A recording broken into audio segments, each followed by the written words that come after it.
become a great leader if they cheated and stole in order to become a leader? So these are all of the elements of the equation that you and I must look at when we're looking at leadership, when we're looking at how someone can become a great leader. Within Islam, there is also a perspective of who should become the leader. In order to understand that perspective, we need to understand the philosophy of Ali ibn Abi Talib. We need to understand the perspective of Ali ibn Abi Talib. We need to understand the world view of Ali ibn Abi Talib. What happened after Ali ibn Abi Talib? You will see after Ali ibn Abi Talib, the situation of Saqifa emerged. Saqifa was a pavilion that was owned by Bani Sa'da. Saqifa Bani Sa'da is the whole name. So what happened was a group of people congregated in this pavilion where there was by Bani Sa'da, that was owned by Bani Sa'da. It included the likes of Abu Bakr, it included the likes of Umar, and many other companions from the Muhajirun and from the Ansar. And what is highlighted by Ayatollah Shamsuddin in his book and his works, he highlights that when Saqifa Bani Sa'da emerged and this congregation happened and this meeting happened, while Rasulullah, the Holy Prophet, is on his deathbed, the Muslims all congregated there. When they congregated, their true nature, their true state, their true feelings, their true vision, their true view of the world all emerged. How? Their tribalism emerged once again. Rasulullah, the Holy Prophet, who came to eradicate tribalism, who came forward to try to eliminate tribalism, he said, there is no one better than another. An Arab is not better than a non-Arab, and a non-Arab is not better than an Arab, except in taqwa, except in piety. This Holy Prophet, this Messenger of Allah, who tried to eradicate tribalism and say the only one who's better than another is on the basis of God consciousness, on the basis of piety, on the basis of righteousness. This messenger, as soon as he has not even closed his final eyes, he has not gone and left this world, he's on his deathbed, still alive. And when he calls and he asks the people, give me a pen and a paper so I may write for you something, someone calls out and screams out that hasbuna kitab Allah, the book of Allah is enough for us, the book of Allah is sufficient for us. And they congregated at Saqifa Banu Sa'da. What happened there? Ayatollah Shamsuddin says the tribalism of the Arabs, of those people, emerged again. The Ansars, for example, and the Muhajirs, these people began to say, especially the Ansars amongst them, they cultivated a sense of tribalism. The likes of Abu Bakr and Umar, they began to say, your family is this, and my family is this, and my tribe is this, and your tribe is this. And they began to get a conversation around tribalism and not about Islam, not about taqwa, not about righteousness, not about who's most qualified, none of that. It was about tribes. The Aus and the Khazraj, these were two tribes. The Khazrajites, so the Khazrajis were trying to stake claim as well, but the Aus pledge allegiance to Abu Bakr. When they did this, you saw that the Khazraj were not able to get their position. And I recall and I remind you that it was Umar who drew his sword in his anger and said, who does not pledge allegiance to Abu Bakr, off with their head, essentially. This was the idea, that there was trepidation, of forcefulness, and there was a lack of consensus. And in haste, the Abu Bakr became the ruler. Why? By some system that was not grounded in Islamic principles. It was just what they chose based on their tribalism. This is the reality of the matter and the fact of the matter. As time progressed, Abu Bakr went to power, then Umar went to power. And Umar's time, I said, the Muslim era, the Muslim region expanded, but not in the right way. The Muslim empire expanded through bloodshed, through looting, through plundering, and all the likes. And the status quo for the average Muslim became very good. Many people became Muslim just because it was advantageous economically to do so. And therefore it expanded. And again, during the time of Uthman. When Uthman was killed, when Uthman was assassinated, the people came to the door of Imam Ali ibn Abi Talib. When the people came to the door of Imam Ali ibn Abi Talib, at that point in time, Imam Amir al-Mu'mineen, he reluctantly accepted. When he accepted this position, there came a time when he accepted, he said that he will now come to the time of his inaugural speech. When people come to the mantle of leadership in the United Kingdom, in the United States, in Canada, and throughout the world, across the world, it is the custom and the tradition that a leader, a president, a prime minister, a world leader, a statesman, when they come to the mantle and the position of leadership, they give an inaugural speech. They give an inaugural address. When they give an inaugural speech, they give an inaugural address, they highlight and they outline what is their philosophy of leadership, what is their philosophy of governance, what is their philosophy of how they will operate, what are the ethics that they will espouse to, what are the traits and goals that they will work towards. For example, they will say, for example, we will try to develop the economy. We will try to make sure everyone is taken care of economically. We will try to bolster safety. We will make sure that our borders are safe. We will make sure that our country is safe. And all of these different promises and things are highlighted. Some are attended to throughout the term, some are not attended to throughout the term. Nonetheless, Ali ibn Abi Talib also gave an inaugural address. He also gave an inaugural speech. But what did Ali ibn Abi Talib say when he came into the masjid? When Ali ibn Abi Talib came to the masjid to give his inaugural speech in Medina, there was a moment where Ali ibn Abi Talib enters into the mosque. When he enters into the mosque to give his inaugural address, he enters in a state where he goes straight towards the minbar of Rasulullah. When he went straight towards the minbar of Rasulullah, we are told that on the first stair, the first Khalifa would sit. On the second stair, the second Khalifa would sit. On the third stair, the third Khalifa would sit. All the way at the top was the position of where Rasulullah would sit. Amir al-Mu'mineen, he goes straight forward. He steps on the first stair. He steps on the second stair, on the third stair, up until the point that he gets up to the fourth stair and sits right where Rasulullah used to sit. And he praises Allah and he thanks Allah for haqq, for truth being established back to where it is rightfully belongs. That is, he has come and he highlights in his speech what he means by this action, this symbolic action, where he sits where Rasulullah sat. And he begins to say and he begins to call out to the people and he says, "O people, this state after the death and the martyrdom of Rasulullah, after the death and the martyrdom of the Holy Prophet, he says that Abu Bakr took on the mantle of leadership because he was elected by the people." Amir al-Mu'mineen knows the truth and the reality. It was a forceful election, a coerced election. Nonetheless, he says he was elected by the people. And then the second one, Omar came to power because he was nominated and appointed by Abu Bakr directly. The first one, election. The second one, Ali ibn Abi Talib says, Abu Bakr appoints Omar. Then Ali ibn Abi Talib continues in his inaugural address and he says, then Omar appointed a council, a shu'ara, which gave veto power to one individual by the name of Abdurrahman ibn Auf. And that council elected Uthman. When Uthman was elected, he has now been assassinated, he has now been killed. You came to my door and you pledged allegiance to me and said that you accept only my leadership and the ummah and the nation needs me. And while I am not in need of this, and so I reluctantly accepted this position. Ali ibn Abi Talib then lays out his first principle.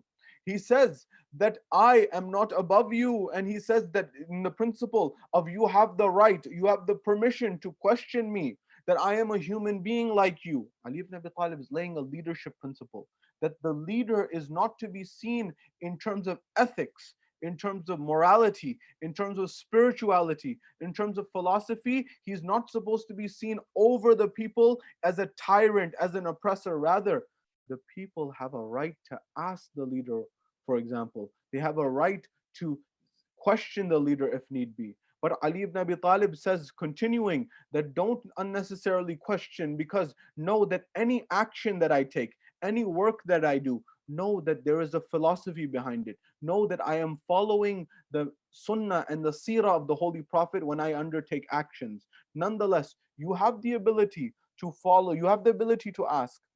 And he says that I have a goal, and that goal is to take you back to the time and the place of the Holy Prophet Rasulullah.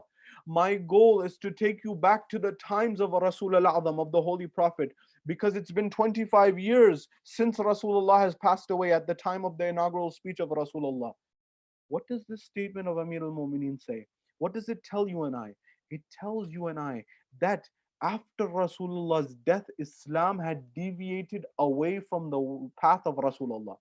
If it had not deviated away from the path of Rasulullah, then how is Imam Ali alayhi salam saying that I am here to guide you back to the path of Rasulullah? I am here to establish the times and the principles and the ethics and the philosophy of Rasulullah. How is it that he's saying that? That means that during the time of the first Khalifa and the second Khalifa and the third Khalifa, Islam was not being followed in the way that Rasulullah had taught it. It was not being followed in the way that that Allah wanted it to be. It was not being followed in the right way. Therefore, Ali ibn Abi Talib is highlighting that. The first action, the second action that highlights this is when Ali ibn Abi Talib, Imam al-Mu'mineen, he said that I will follow the book of Allah subhanahu wa ta'ala, the Quran, and I will follow the Sunnah and the Seerah of Rasulullah. And finally, they asked him to follow the Sunnah of the first Khulafa, the first and second Khalifa. He said, no, I will not follow the Sunnah of the first and the other Khulafa before me, the ones who took that position, because it was very clear that I said I will follow the Quran and the Ahlul Bayt and the Sunnah of Rasulullah. If I will follow the Quran and Sunnah Ahlul Bayt of Rasulullah, does that mean that what Abu Bakr, Umar, Uthman did, was it different than these two? He's giving a thought-provoking question. That means that it was different. Otherwise, what's the need for it? He says the book of Allah subhanahu wa ta'ala and the Prophet's seerah and sunnah is sufficient for me, and I will judge based on that. This is what Ali ibn Abi Talib clearly stated for the people. Nonetheless, Amir al-Mu'minin continues his inaugural address, and we'll cover a portion of this, inshallah, in future lectures, the other portions. In that moment, when time, Ali ibn Abi Talib, he says, I have no interest, I have no need, I have no purpose of this khilafah. In fact, he highlights what Rasulullah said. He said, the Holy Prophet of Islam has stated that anyone who becomes a governor or ruler over the people will be questioned on Sirat, will be questioned on the bridge, on the day of judgment, will be asked about their leadership. Meaning, Ali ibn Abi Talib saying, it's a burden for me. The other rulers were saying, we want power because it gives us honor, it gives us prestige, it gives us positions, it gives us societal integrity, and our family becomes prestigious. Ali ibn Abi Talib said, no. Rasulullah said, the person who leads, who governs, he will be questioned on the Sirat, on the bridge, on the day of judgment. This is a burden on my neck. This is a burden upon me. This is a responsibility. But Ali ibn Abi Talib knew he was the only one who could administer justice. He's the only one who could administer peace. He's the only one who could help make the world a better place. And therefore, he took on the mantle of leadership. Therefore, he took on the mantle of khilafat, although he was the Imam bila fasl, without any gap. This was the position of Ali ibn Abi Talib, Amir al-Mu'mineen. But I want to come to the next point. Ali ibn Abi Talib, in his inaugural address, in his inaugural speech, he highlights the first principle. Excuse me. He highlights the first principle. He says, my first pledge to the people. Ya Ali, what is your first pledge, Ya Amir al-Mu'mineen? He said, my first pledge to the people is that I will become a blockade. I will block. I will become an obstruction. For who? For those people who looted the Baytul Mal. Allahu Akbar. Ali ibn Abi Talib says, for those people who looted, for those people who plundered, for those people who stole money from the Baytul Mal, I will be their first blockade. I will be the first person blocking their vision and their path.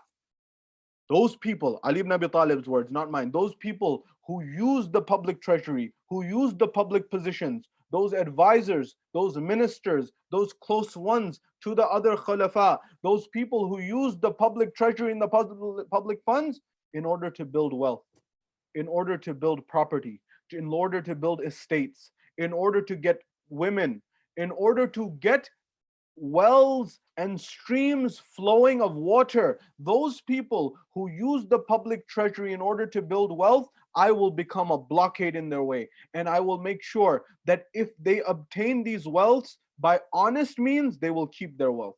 But if they obtain this wealth, these streams of rivers, all of these properties that they own and possess, that they have in their possession, if they took them by nefarious means, if they took them by wrongful means, if they took them by the wrong means, I will make sure that all of that is given back to the Baytul Mal and given back to the people. He said, first and foremost, I will administer justice.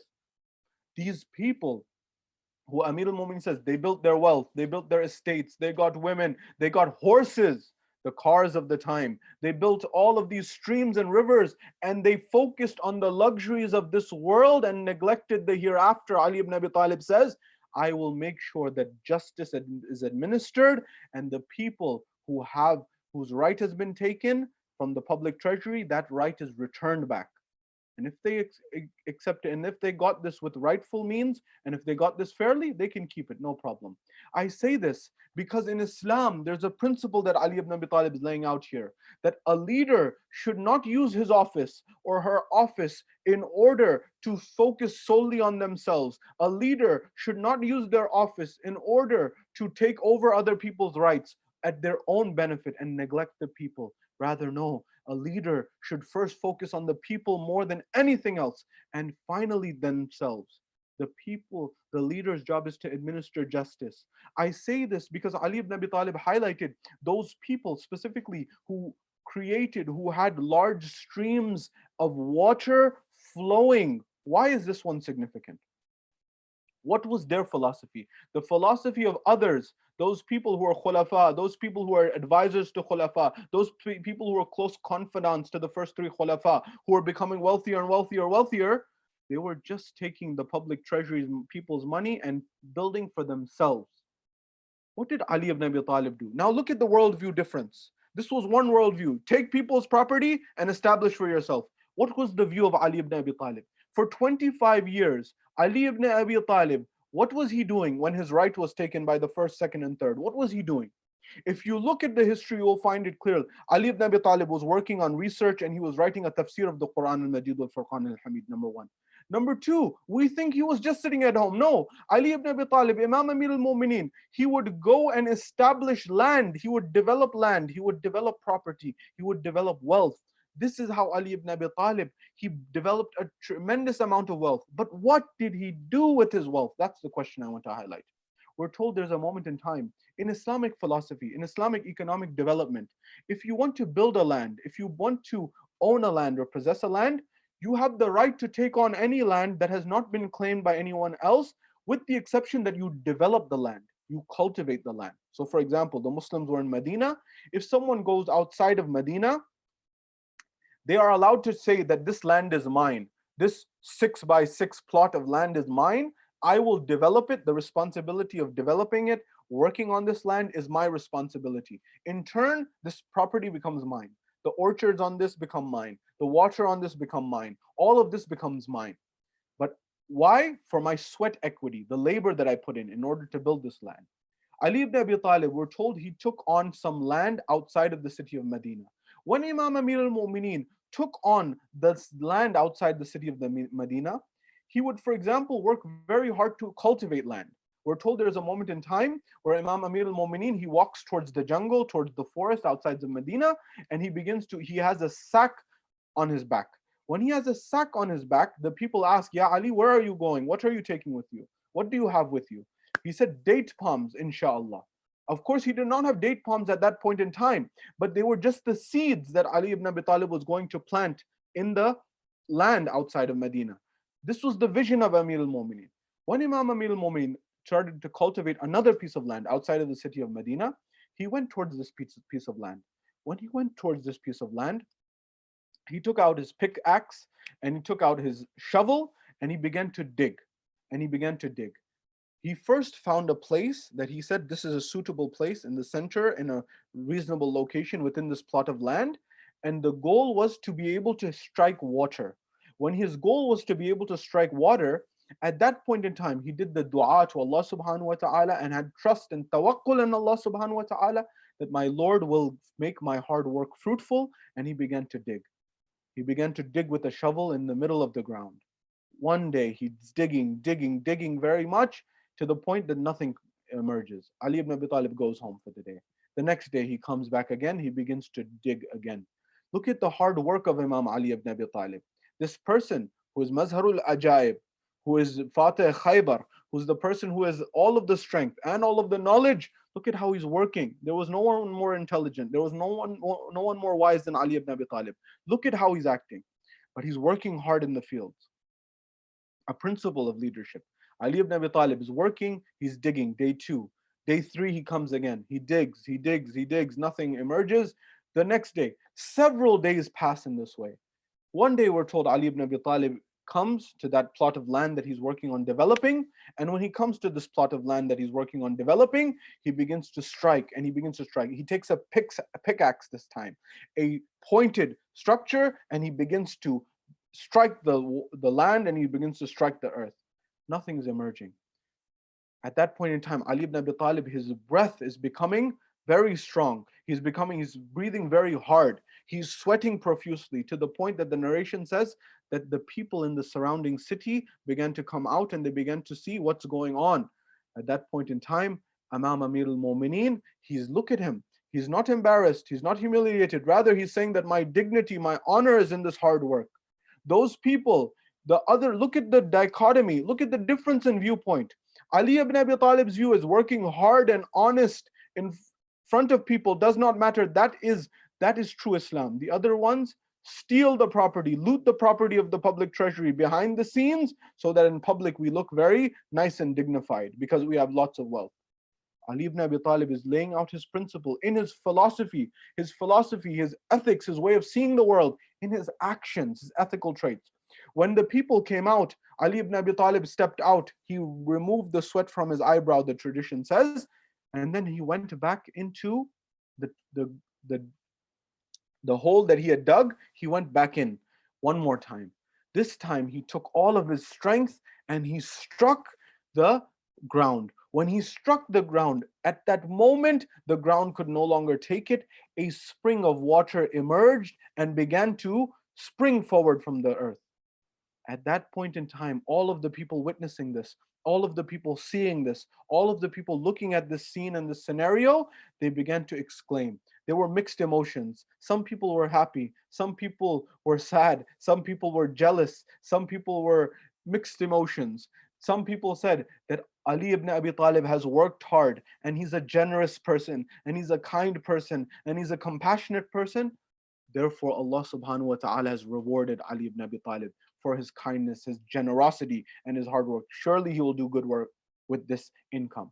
Why? Because anyone who hit a spring in Arabia, remember it's the desert, water is not accessible easily. Anyone who creates a fountain of water, that person has access to tremendous wealth. Why? Because on that land, Ali ibn Abi Talib can now use that water as he wishes. He can build orchards, he can build date orchards, he can build different fruits, he can grow different fruits, he can grow different vegetables. All of this becomes an ability for him to grow crops in order to sell them, and he will become tremendously wealthy. And the Ahlul Bayt after that became tremendously wealthy. Imam Hassan alayhi salam, Imam Hussein alayhi salam.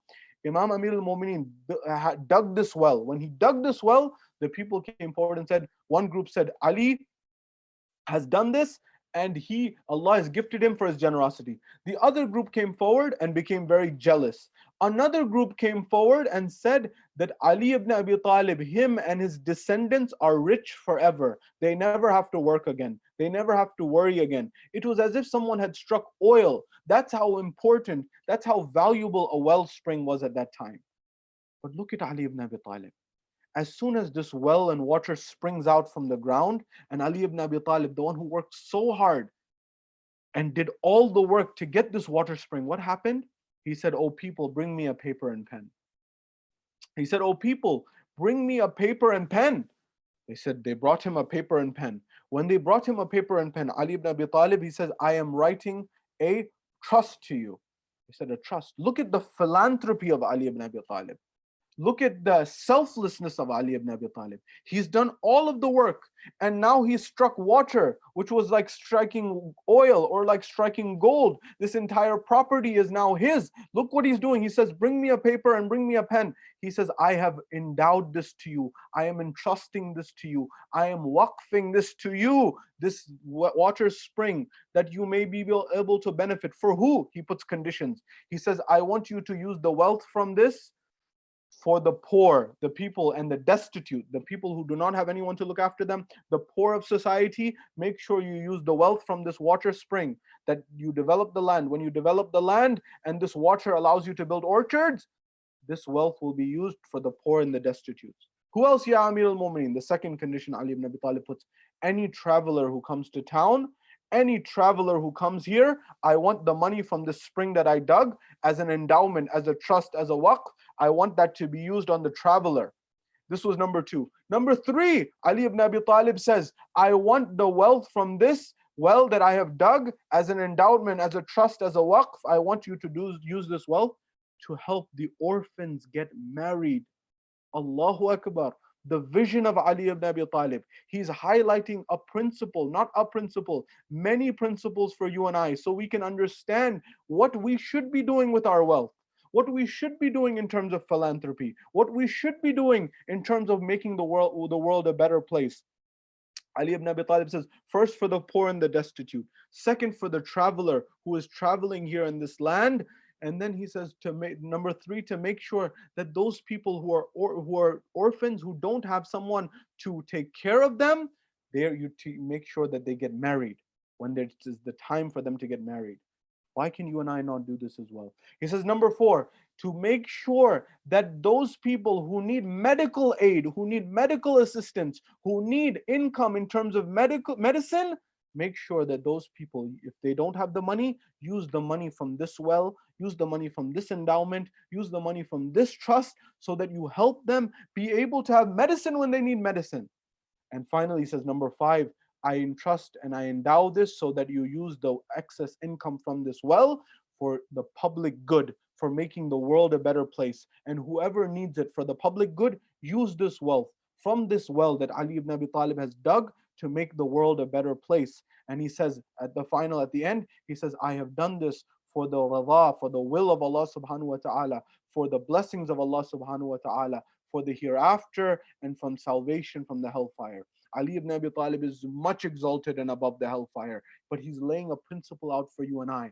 When you and I work hard, when we get something, if I were to strike gold, if I were to strike wealth, if I were to strike oil, what would I do? I question for myself and for all the brothers and all of those watching and all of those across the globe.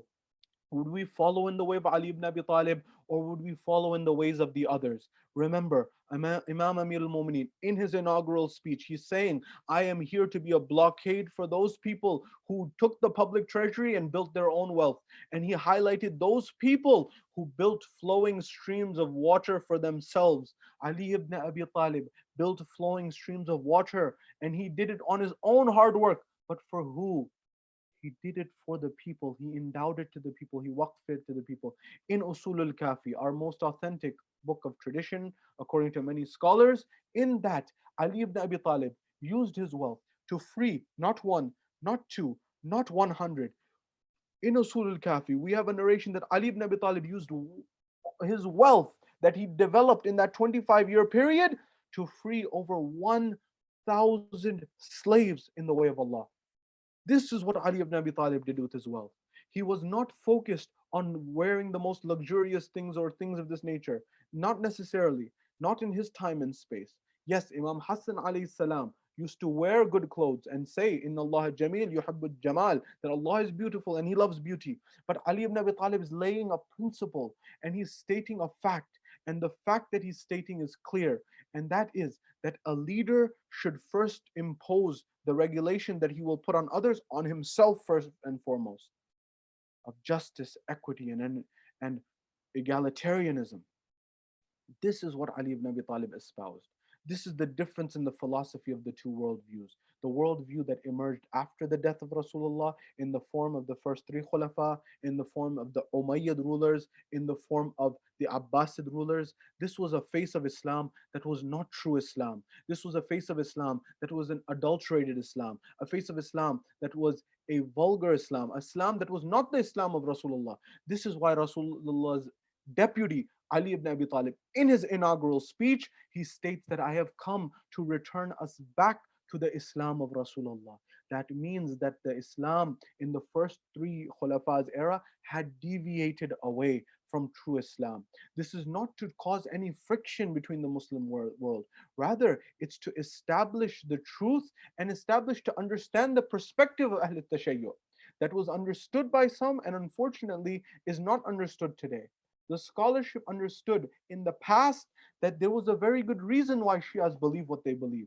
Unfortunately, there's become a narrative amongst some Muslims today, that's a minority view that's become majority, that the Shia are a political movement solely that has no religious basis. Rather, we believe in the philosophy of Ali ibn Abi Talib, the ethics of Ali ibn Abi Talib, the spirituality of Ali ibn Abi Talib, so that we can get those traits in our own lives. And in order to study the life of Ali ibn Abi Talib, we understand what true Islamic philosophy is, what true Islamic ethics are, and what true Islamic spirituality is, because they are not separated in true Islam. A ruler must impose upon themselves to be a good governor, to be a good ruler, to be a good leader, must first impose those on themselves in order to have Islamic philosophy, Islamic ethics, and Islamic spirituality. We ask Allah subhanahu wa ta'ala to allow us, to endow us with a fraction of the spirituality, a fraction of the ethics, a fraction of the philosophy of Ali ibn Abi Talib, and allow us to establish this in our lives.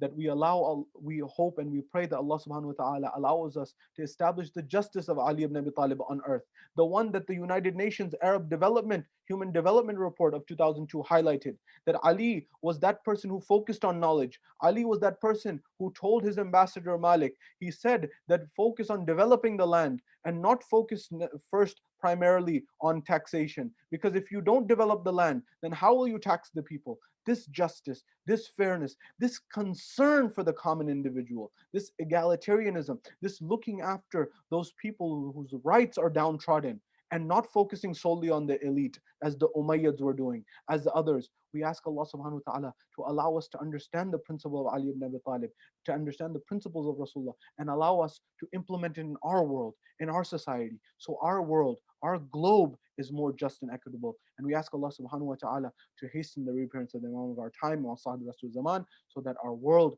is more peaceful. And once again, we know justice and we see justice on earth established through his hand, so that all are living in peace and all are living in harmony. وآخر دعوانا أن الحمد لله رب العالمين.